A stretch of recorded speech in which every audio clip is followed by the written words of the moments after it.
Los guerreros medievales no solo luchaban, sino que forjaron el destino de reinos enteros, desde caballeros legendarios hasta tácticos brillantes. Estos campeones medievales se destacaron no únicamente por su fuerza, sino por la manera en que transformaron el arte de la guerra. Esta no es fantasía, son guerreros reales, batallas reales, sangre real. Prepárate para conocer a los 10 guerreros medievales más letales de la historia. Clasificados y explicados en detalle, en el 10º lugar encontramos a Heribert, el vigilante, quien durante los años caóticos que siguieron a la conquista normanda de Inglaterra, se destacó como una figura singular en los pantanos orientales. No era un rey ni un noble con vastos ejércitos, sino un tane local de Lincolnshire, que se convirtió en uno de los líderes guerrilleros más efectivos del siglo XI. Su base de operaciones eran las tierras pantanosas salvajes e inundadas alrededor de la isla de Ely, una fortaleza natural que se convertiría en símbolo de resistencia. El genio de Heribert no residía en la batalla abierta, sino en su terreno mejor que cualquier otra persona. Los pantanos eran prácticamente intransitables, llenos de ciénagas profundas y senderos estrechos. Heribert convirtió esto en una ventaja de campo de batalla. Una de sus tácticas más famosas involucró prender fuego a los lechos de juncos alrededor de Ely. El humo espeso cegó a las fuerzas normandas que avanzaban, forzándolas a salir de los pocos senderos sólidos y adentrarse en el lodo, donde sus armaduras pesadas se convirtieron en sentencias de muerte. Hombres y caballos simplemente se hundían a los normandos, liderados por Guillermo el Conquistador en persona. Estaban tan frustrados por esta resistencia que tuvieron que ingeniar torres de asedio especiales sobre plataformas flotantes y construir caminos de madera solo para llegar a Ely. Estos no eran movimientos militares típicos, eran actos de desesperación. El esfuerzo y costo puro que tomó superar las defensas de Heribert muestra que tan seria amenaza representaba, aunque los detalles completos de su vida están nublados por la leyenda. La historia central de un rebelde, convirtiendo el conocimiento local en fuerza militar, es históricamente sólida. Sus acciones no fueron solo una nota al pie, forzaron a los normandos a adaptar sus tácticas. El legado de Heribert perduró no solo en crónicas, sino en el folclore como símbolo de resistencia nativa, en una era definida por la conquista. Se convirtió en una voz rara de desafío, y una que los conquistadores nunca pudieron silenciar completamente. En el 9º lugar está Harold Godwinson, el último rey anglosajón. En 1066 Inglaterra estaba en una encrucijada, y en su centro estaba el rey Harold Godwinson. Era el último anglosajón en sentarse en el trono inglés, un rey guerrero forjado por la crisis. Cuando llegaron noticias de que una invasión vikinga había desembarcado en el norte, liderada por Harold Hardrada, Godwinson actuó rápidamente. Marchó con su ejército aproximadamente 300 kilómetros desde Londres hasta York en solo 5 días. Un ritmo que sería considerado extremo incluso por estándares modernos. El esfuerzo valió la pena. En la batalla de Stamford Bridge, las fuerzas de Harold lanzaron un asalto sorpresa y derrotaron decisivamente al ejército vikingo. Fue uno de los cambios más dramáticos en la historia militar inglesa. Pero Godwinson tuvo poco tiempo para celebrar. Solo días después, una segunda fuerza de invasión desembarcó, esta vez liderada por Guillermo, duque de Normandía. Pausa. Harold dio vuelta a su ejército exhausto y marchó al sur nuevamente, cubriendo casi la misma distancia de regreso para enfrentar un ejército normando fresco y bien preparado. En la batalla de Hastings, organizó sus tropas en un muro de escudos anglosajón tradicional. Esta formación se basaba en disciplina, hachas pesadas y cohesión cerrada. Absorbió exitosamente múltiples cargas de caballería normanda durante horas. Los ingleses se mantuvieron firmes. Sin embargo, las fuerzas de Guillermo comenzaron a usar una táctica de retirada falsa, atrayendo partes de la línea inglesa fuera de formación. Una vez que el muro de escudos comenzó a romperse, los normandos explotaron la brecha. Eventualmente rodearon y mataron a Harold, lo que hace destacar a Harold Godwinson no es solo que peleó 2 batallas mayores en el lapso de 3 semanas, es que casi ganó ambas. Su liderazgo, resistencia física y habilidad para inspirar tropas bajo circunstancias imposibles lo marcaron como uno de los comandantes de campo más formidables del período medieval. En el 8º lugar, encontramos a Sir John Hawkwood, Uncapped, mercenario inglés cuyo nombre se volvió legendario a través de Italia durante el siglo XIV. Después de comenzar su carrera militar en la Guerra de los 100 Años, llevó su experiencia al extranjero y se convirtió en el líder de un grupo temido y altamente disciplinado, conocido como la Compañía Blanca. Hawkwood no solo trajo fuerza, Prusia trajo una mente táctica que cambió fundamentalmente cómo se libraban las guerras en la Italia renacentista. Una de sus innovaciones más famosas fue la creación de lo que algunos llamaron una fortaleza móvil. Esta no era una estructura real, sino más bien una columna de tropas cuidadosamente organizada. Colocó infantería y ballesteros alrededor del borde exterior de la formación, con caballería y suministros protegidos en el centro, mientras esta formación avanzaba. Creaba una especie de unidad de batalla móvil que era extremadamente difícil de flanquear o sorprender. Piénsalo como un tren blindado a pie, lento, constante y devastador. Las ciudades-estado como Florencia reconocieron su valor, en lugar de pasar meses o incluso años sitiando castillos y pueblos fortificados. Pagaron a Hawkwood sumas enormes, hasta 13,000 florines al mes, para llevar a cabo incursiones rápidas y destructivas que lograban resultados similares en una fracción del tiempo. Eso es equivalente a aproximadamente 7 toneladas de plata por mes. Estas campañas eran brutales pero efectivas, y ahorraron a las ciudades tanto tiempo como recursos. A la reputación de Hawkwood no se construyó solo sobre sangre. Era respetado por su profesionalismo, disciplina y pensamiento estratégico. Rara vez se involucró en batalla, a menos que las probabilidades estuvieran a su favor, y era conocido por negociar, amenazar y maniobrar a sus enemigos para que cometieran errores antes de que se desenvainara una sola arma. En muchas formas, fue un precursor del comandante militar moderno, alguien que entendió que la guerra era tanto sobre presión y posicionamiento como sobre fuerza.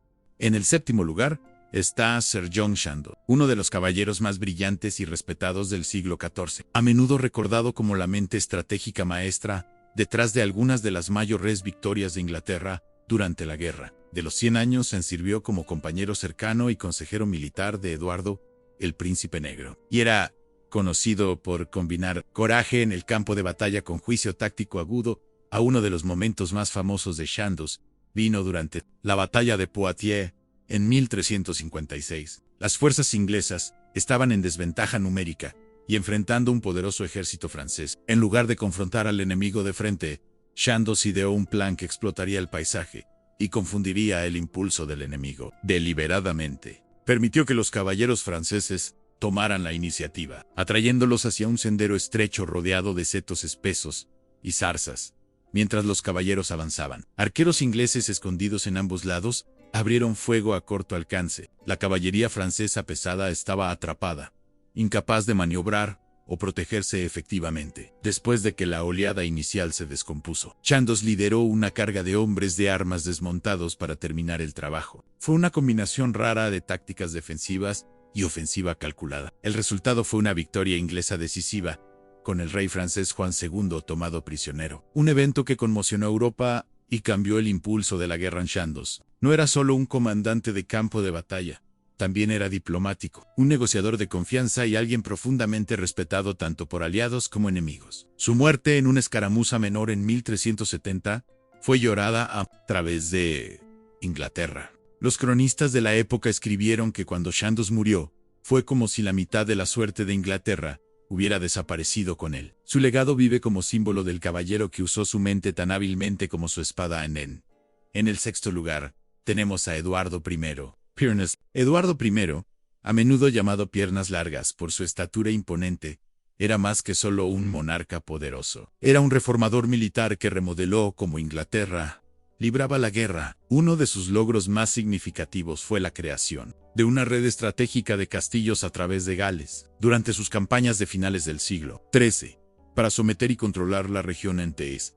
Estos no eran fortalezas aleatorias esparcidas para exhibición. Cada castillo como Caernarfon, Conway, Harlech y Beaumaris era parte de un sistema militar calculado. Lo que hizo revolucionario este sistema fue su integración. Los castillos estaban posicionados para apoyarse mutuamente y conectados por una serie de caminos de suministro, permitiendo que tropas y materiales se movieran rápida y seguramente a través de territorio hostil. Esta estructura se convirtió en la primera verdadera red de base de operaciones avanzada de Inglaterra, estableciendo una fundación que influenciaría la planificación militar por generaciones. Pero Eduardo no se detuvo en piedra y mortero. También reformó la estructura misma de su ejército a través de una serie de órdenes reales. Introdujo una composición más balanceada de fuerzas. Cada señorío era requerido de suministrar no solo un caballero montado, sino también 5 hobblers, jinetes de caballería ligera, entrenados para velocidad y flexibilidad. Estos hobblers podían explorar, atacar o perseguir enemigos que huían más efectivamente que caballeros pesadamente armados. Esta mezcla de fuerzas pesadas y ligeras agregó profundidad a las tácticas de campo de batalla de Inglaterra. Las reformas de Eduardo mostraron un entendimiento claro tanto de estrategia de ocupación a largo plazo, como de la importancia de movilidad en guerra medieval. Sabía que los castillos solos no podían sostener un país. Necesitabas caminos, logística confiable y soldados adaptados a diferentes tipos de combate. Fue esta combinación de ambición arquitectónica y previsión táctica lo que le ganó un lugar duradero en la historia militar. Su modelo influenciaría no solo a reyes ingleses posteriores, sino también a comandantes militares a través de Europa. En el quinto lugar está Eduardo, el Príncipe Negro, Eduardo de Woodstock. Mejor conocido como el Príncipe Negro, no era solo una figura real en su apogeo, era uno de los comandantes más formidables de la Guerra de los 100 años. En su carrera militar, fue formada temprano, y para sus 20 años ya estaba comandando fuerzas inglesas en Francia. Lo que lo distinguió no fue solo el nacimiento noble, sino como usó los arqueros largos de Inglaterra para cambiar el campo de batalla. El arco largo, hecho de madera de tejo, requería fuerza increíble para usar, con pesos de tensión que iban desde 160 hasta incluso 180 libras. Este no era un arco simple, era una máquina de guerra. Un arquero hábil podía enviar una flecha pesada perforadora de armadura sobre 100 metros, capaz de atravesar hasta 3 milímetros de placa de acero, contra los caballeros franceses pesadamente armados. Esto era un cambio de juego antes de la batalla de Crequi en 1346. Las fuerzas de Eduardo se prepararon de una manera muy deliberada y calculada. Los arqueros fueron entrenados para disparar en ritmo cerrado, golpeando escudos de madera una y otra vez. El resultado fue un golpe constante y atronador que llegó a ser llamado un tambor de fuego. No era solo entrenamiento, sino guerra psicológica. Ese sonido profundo y constante podía quebrar los nervios de enemigos, que se acercaban mucho antes de que las flechas volaran a Nencreki. El Príncipe Negro posicionó sus arqueros largos en una línea escalonada a través de la pendiente de una colina. El terreno ralentizó la caballería francesa y los arqueros dispararon en oleadas, una tormenta de flechas que devastó cargas montadas antes de que llegaran a la línea inglesa. El resultado fue una de las victorias más desiguales de la era, con miles de bajas francesas. El uso del arco largo por Eduardo no fue solo efectivo, marcó un cambio en el poder militar, alejándose de la nobleza pesadamente armada hacia soldados comunes bien entrenados. Fue táctico, brutal y revolucionario. En el cuarto lugar tenemos a Guillermo el Conquistador. En 1066 Guillermo, duque de Normandía, lanzó una de las campañas militares más significativas en la historia europea, la invasión normanda de Inglaterra. Pero lo que hizo a Guillermo más que solo otro señor de la guerra, ambicioso, fue su uso excepcional de tácticas de armas combinadas y logística que estaban muy adelantadas para su tiempo. En el campo de batalla, Guillermo no se basó solo en fuerza bruta. En su lugar, estructuró cuidadosamente sus fuerzas en 3 oleadas rotativas. Primero vinieron los arqueros, que lanzaron andanadas para interrumpir y debilitar formaciones enemigas. Detrás de ellos, la infantería ligera avanzó para presionar las líneas frontales, forzando al enemigo a comprometerse. Finalmente, la caballería normanda pesada, los caballeros, cargaron a través de brechas debilitadas. Este método de presión alternante desgastó incluso a las fuerzas más disciplinadas, como los housecarls élite de Harold Godwinson en la batalla de Hastings. Una de las innovaciones más subestimadas de Guillermo fue su ingeniosidad con materiales. Después de cruzar el Canal de la Mancha, ordenó que sus barcos, originalmente barcos largos estilo vikingo, fueran desmantelados y reutilizados como partes de torres de asedio móviles y fortificaciones. Esta práctica de reciclaje militar permitió a su ejército moverse rápidamente y establecer posiciones fortificadas, usando las mismas embarcaciones en las que habían navegado. Redujo la carga de transportar materiales extra y convirtió desperdicio potencial en ventaja de campo de batalla. A la atención de Guillermo a la logística fue igualmente notable. Aseguró que las líneas de suministro corrieran eficientemente desde Normandía, asegurando provisiones, armas y refuerzos. Su habilidad para alimentar y equipar una fuerza de invasión a gran escala a través del mar mientras mantenía impulso en territorio enemigo estableció un nuevo estándar en guerra. Medieval. Su victoria en Hastings no solo le ganó una corona, introdujo nuevas estructuras militares, remodeló la aristocracia inglesa y estableció las fundaciones para siglos de gobierno. Anglo-normando, Guillermo el Conquistador no era solo un rey por conquista, era un táctico maestro que entendió que las batallas se ganan con cerebro, tanto como con espadas. En el tercer lugar está Ricardo I. Corazón de León. Ricardo Corazón de León se alza como uno de los reyes guerreros más icónicos de la era medieval, conocido no solo por su valentía, sino por su disciplina y comando en el campo de batalla. Su reputación fue ganada a través de brillantez estratégica, tanto como puro coraje. Uno de los ejemplos más claros de esto vino durante la marcha a Arsif. En 1191, durante la Tercera Cruzada, Ricardo estaba liderando su ejército a lo largo del camino costero desde Acre hasta Jaffa, una ruta expuesta al acoso constante de las fuerzas de Saladino. La mayoría de comandantes habrían arriesgado desorganización bajo tal presión, pero Ricardo mantuvo un orden de marcha cerrado sobre 17 kilómetros. Sus tropas estaban organizadas en unidades compactas, con caballeros e infantería, pesadamente armados, mientras ballesteros protegían la retaguardia y flancos, manteniendo a raya a los jinetes enemigos. Lo que hizo destacar su liderazgo fue su control sobre el tiempo. A pesar de provocaciones repetidas, ordenó a sus tropas mantenerse en formación, rehusándose a ser atraído a una pelea desorganizada. Entonces, en el momento correcto, solo 2 minutos después de la señal preacordada, lanzó un contraataque. Sus caballeros surgieron hacia adelante en una carga disciplinada, cortando a través de la caballería de Saladino y dispersando las líneas enemigas. El movimiento rápido y explosivo cambió la marea en segundos en el corazón. De esta operación estaba la fuerza élite de Ricardo, un séquito doméstico de 200 hombres. Estos no eran soldados ordinarios, eran seleccionados a mano, bien entrenados, y lucharon lado a lado con el rey mismo. Su lealtad y precisión los hicieron un modelo para futuras órdenes caballerescas europeas. La victoria de Ricardo en Arsif no fue solo sobre ganar una batalla, mostró lo que comando disciplinado, control psicológico y tiempo táctico podían lograr en el caos de la guerra medieval. No fue fuerza bruta lo que le ganó el nombre Corazón de León, fue maestría del campo de batalla. En el segundo lugar, tenemos a Enrique V, en Agincourt. En el otoño de 1415, el rey Enrique V enfrentó probabilidades abrumadoras en un campo estrecho, cerca del pueblo de Agincourt. Su ejército inglés, debilitado por enfermedad y agotamiento, después de una campaña larga en Francia, estaba vastamente superado en número por una fuerza francesa bien equipada. Sin embargo, fue aquí que Enrique aseguraría una de las victorias más famosas en la historia medieval, no a través de fuerza pura, sino a través de planificación, manipulación del terreno y eficiencia despiadada. El entender el terreno era clave. Enrique ordenó a sus hombres cortar árboles cercanos y usar la madera para crear estacas de madera afiladas. Estas fueron clavadas en el suelo, en un ángulo de 45 grados, formando un bosque mortal de obstáculos frente a las líneas inglesas implantadas en suelo suave recién removido. Las estacas estaban posicionadas para romper cargas de caballería y ralentizar tropas que avanzaban. Los campos empapados de lluvia de Agincourt se convirtieron en una trampa, mientras los caballeros franceses cargaron.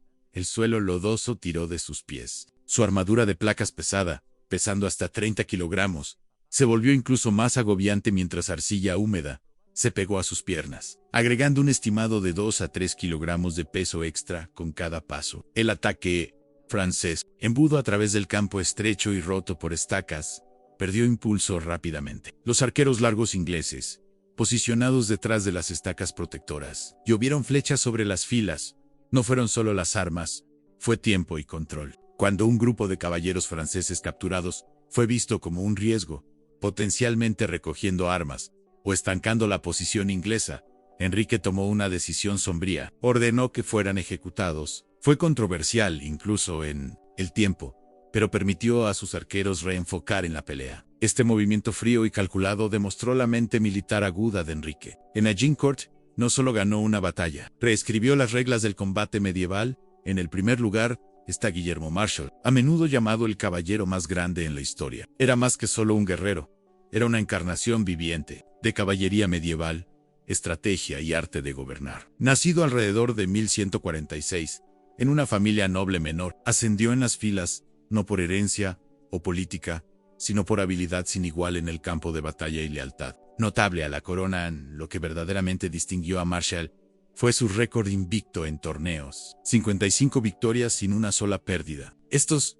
no eran los juegos ceremoniales de siglos posteriores. Los torneos medievales eran campos de entrenamiento brutales de contacto completo para la guerra. Los caballeros podían ser desmontados, heridos o incluso asesinados. Sin embargo, Marshall dominó, ganando rescates de caballeros derrotados y usando la riqueza para financiar su propia casa militar, en su momento más famoso vino. Mucho más tarde en la vida, en la batalla de Lincoln, en 1217, Inglaterra estaba en caos. Los franceses habían invadido y un rey niño, Enrique III, se sentaba en el trono. Guillermo Marshall, a la edad de 70 años, fue nombrado regente. No solo organizó la defensa de la corona, sino que lideró la carga en persona. Marshall comandó una formación de cuña de caballería pesada, una táctica de choque no familiar a la guerra inglesa en el tiempo. Mientras irrumpieron en la ciudad, ballesteros dispararon desde azoteas para cubrir el avance. El resultado fue una victoria decisiva que cambió la marea de la guerra.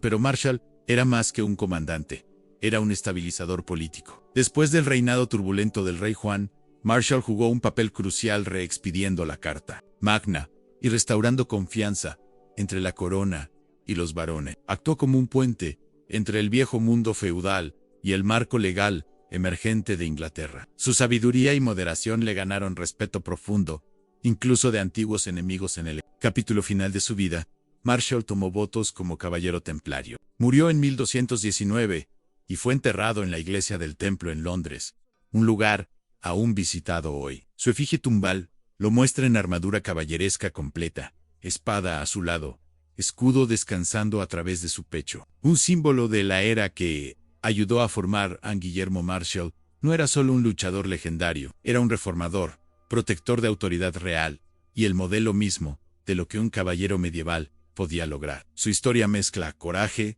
intelecto, lealtad e innovación de una manera que pocos otros en la historia pueden igualar. Su legado perdura como testimonio de que la verdadera grandeza en la guerra medieval requería no solo fuerza física, sino también sabiduría estratégica, integridad moral y la habilidad de adaptar y liderar en tiempos de cambio profundo.